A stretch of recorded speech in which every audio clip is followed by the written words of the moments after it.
Locke and Key follows the titular Locke family, whose patriarch Rendell was murdered by teenage Sam Lesser. Rendell's wife Nina and their children Tyler, Kinsey, and Bode relocate to the old Locke home, known as Keyhouse, in the small town of Matheson. The children soon discover that the house is filled with hidden magical keys that each possess their own unique powers, and that adults, including their mother Nina and Uncle Duncan, can't seem to remember the magic after witnessing it. Some of the notable keys include the Anywhere key, which allows you to travel to any destination you've seen before, the Head key, which allows you to go inside your own mind to access memories, and the Identity key, which allows the user to change their appearance. Bode first uses the keys to free a mysterious woman named Echo trapped in a well house, but quickly discovers that he's been tricked. Echo is actually a villainous character known as Dodge, who wants to collect all of the keys for a sinister plan. And so Bode tasks himself with finding and protecting the various keys around Keyhouse.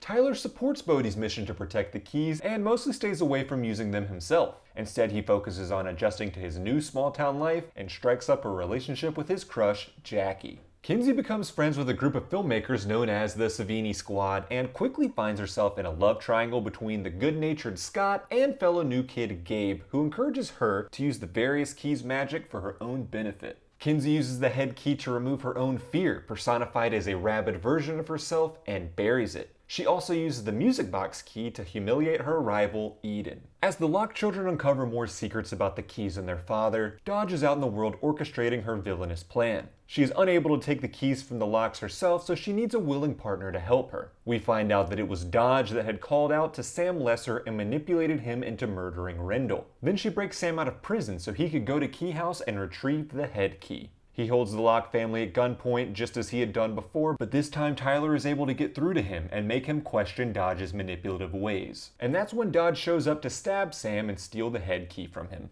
Before Sam succumbs to his stab wound, he accidentally uses the Ghost key and has his ethereal form separated from his body, unbeknownst to everyone else. Dodge also manipulates Rendell's old friend Ellie by posing as her deceased boyfriend Lucas. Dodge kills Tyler's teacher, Joe Ridgeway, who also taught Rendell and his friends when they were in high school, when he discovers Dodge using Lucas's body. Dodge then forces Ellie to befriend Nina so she can steal the mysterious Crown of Shadows from Keyhouse. When the Locke children confront Ellie about her involvement with Dodge, a guilt-ridden Ellie reveals everything. When they were younger, Rendell and his friends had opened the mysterious Omega door hidden in the sea caves. Upon opening it, several demonic bullets flew out of the door, with one striking and possessing Lucas. Lucas then killed two of their friends before Rendell killed him. Rendell and Ellie and their remaining friends staged the deaths as an accidental drowning and split up the keys to be hidden and never used again. And that was all going well until a few months ago when a still grieving Ellie used the Echo key to try to bring back Lucas. What she ended up bringing back was Dodge, the evil spirit that had possessed Lucas, and that was the decision that set in motion the events of the series. Dodge then shows up to Ellie's house, knocks out her son Rufus, and steals the Crown of Shadows. Dodge then arrives at Keyhouse to confront the Locke children and steal the Omega key in order to unlock the Omega door.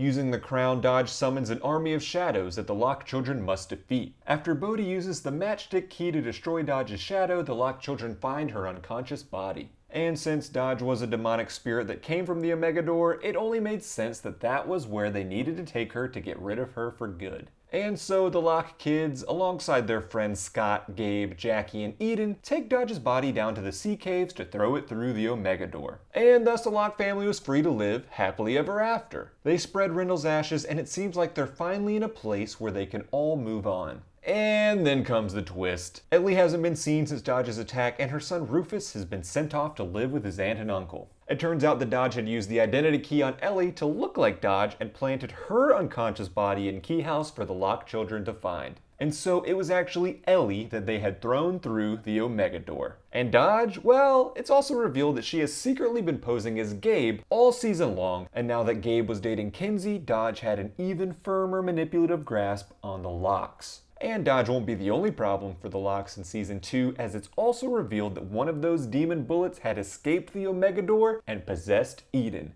meaning there were now two demonic entities to deal with. And that's everything that happened in Locke and Key Season 1. Let me know some of your favorite moments in the comments below, like this video if you found it helpful, and subscribe to this channel for more content like it. That does it for me in this one, and I'll see you in the next one.